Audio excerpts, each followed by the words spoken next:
Premiada con el Oscar a Mejor Película de Habla No Inglesa, Cinema Paradiso es una producción de origen italiano de 1988, escrita y dirigida por Giuseppe Tomatore. Si hubiera que resumir este film en una sola frase, sin duda tendría que ser una historia de amor por el cine.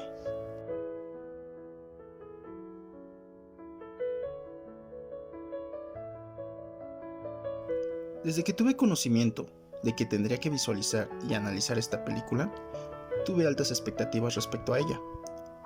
El nombre no me sonaba en lo más mínimo, pero consideré que algo especial debía de tener para ser tomada en cuenta para realizar un análisis fílmico tan completo. Desearía poder relatar la historia completa de esta joya cinematográfica, pero sería un crimen de mi parte privar a una persona de gozar esta obra de arte. Por lo tanto, solamente puedo decir que es un film que me hizo apreciar mucho más el cine, pues la película te muestra el cómo se trabajaban las proyecciones cinematográficas antes de poder llegar a lo que hoy conocemos. Del mismo modo, la película jugó con mis emociones, pues la historia que se narra cuenta con momentos tanto de tristeza, pena, preocupación y muchas otras combinaciones de emociones que al final me hicieron sentir en carne propia lo que cada personaje vivía dentro de la historia. Si tú, al igual que yo, eres una persona que difícilmente derrama lágrimas al momento de estar viendo una película, es mejor que tengas listo un pañuelo, pues Cinema Paradiso es un film a prueba de personas poco emocionales.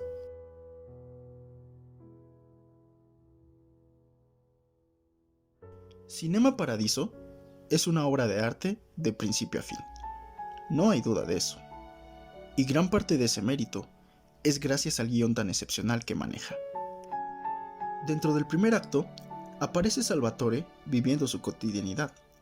Se muestra cómo es un prestigiado director de cine, cómo vive cómodamente y con lujos, así como el que está felizmente casado con una guapa mujer.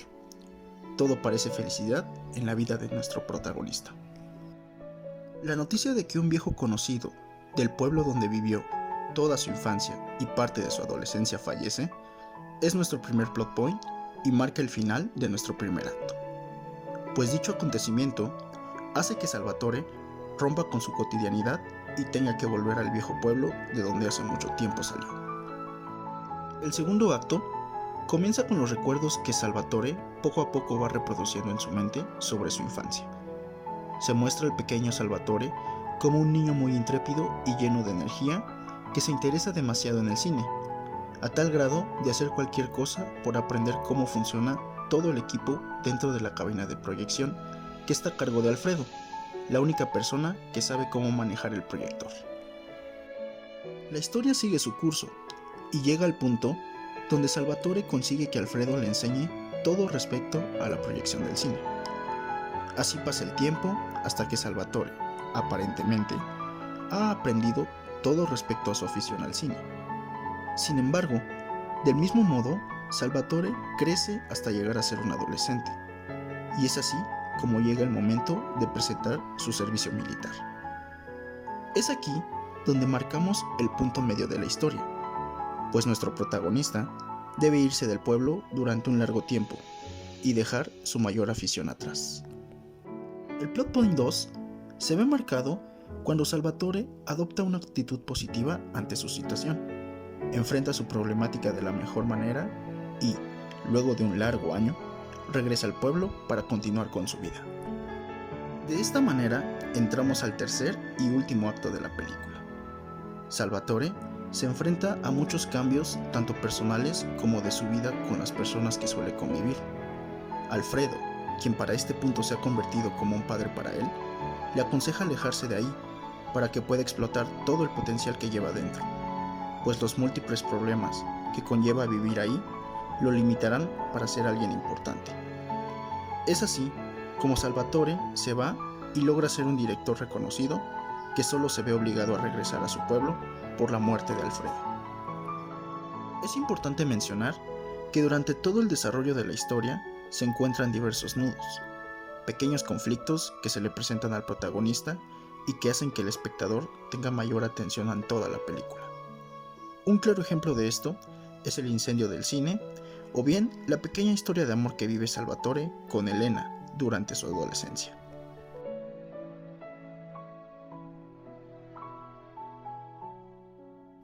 Existen diversos tipos de narradores que se pueden encontrar a la hora de intentar saber quién nos narra la historia que se desarrolla a lo largo de la película.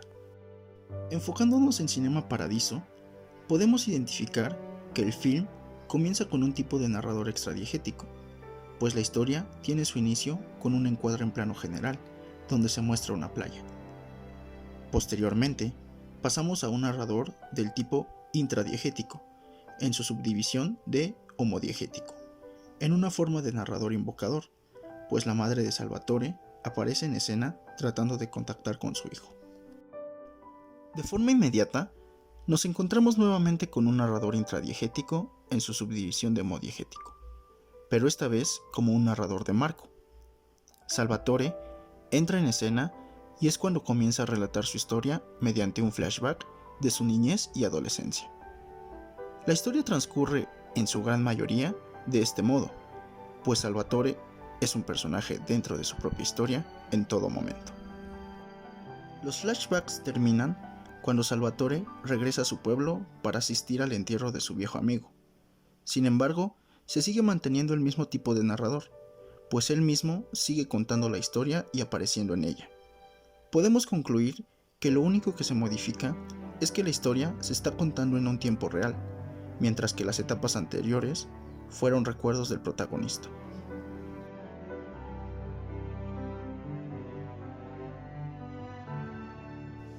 Cinema Paradiso hace uso de planos que ayudan bastante a darle una composición perfecta a la producción a lo largo de la película.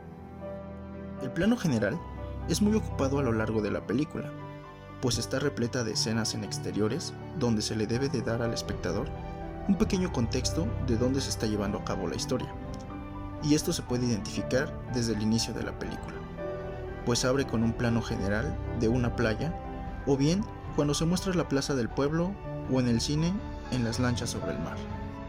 El primer plano y el primerísimo primer plano de igual manera son de uso continuo en la película, pues como ya se mencionó anteriormente, es un film bastante emocional y por ello se enfoca demasiado en las expresiones de los actores en diferentes escenas a lo largo de la historia.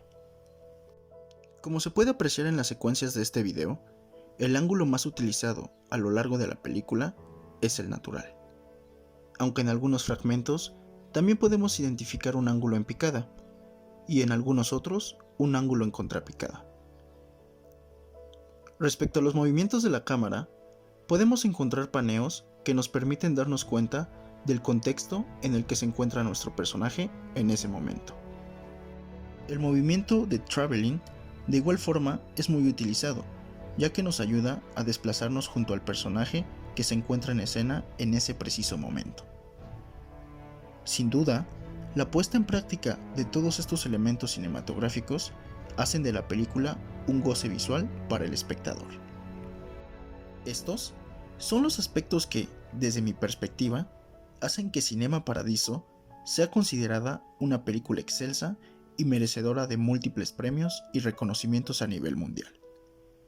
Es un film que, sin duda alguna, toda persona amante del cine debe disfrutar por lo menos una vez en la vida.